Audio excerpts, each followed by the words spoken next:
নমস্কার, আমি সুরিতা চলে এসেছি আমার আবৃত্তি, সঞ্চালনা, গল্প পাঠ এবং সংবাদ পাঠের অনলাইন ক্লাস মধুমতিতে। তোমাদের এর আগে আমি গোপাল ভাঁড়ের একটা গল্প শুনিয়েছি, কি তাই তো?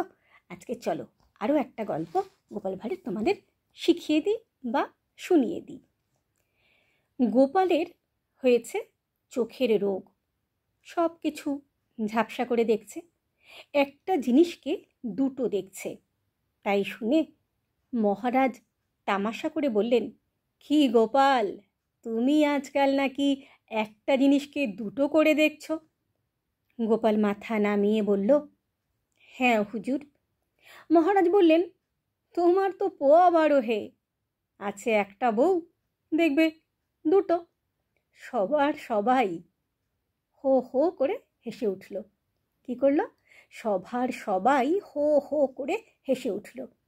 গোপাল বলল, হ্যাঁ হুজুর, ঠিক যেমন আমি আপনার 4টি পা দেখতে পাচ্ছি। মহারাজের মুখ শুকিয়ে গেল। সভার কেউ রাগ আড়ে না। তাহলে এখানেও দেখলে তো গোপালের উপস্থিত বুদ্ধি। আর এই গল্পটার নাম কি? এই গল্পটার নাম 4 পা।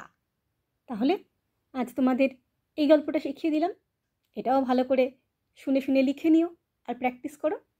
তাহলে আজকের মতো চলি, টাটা।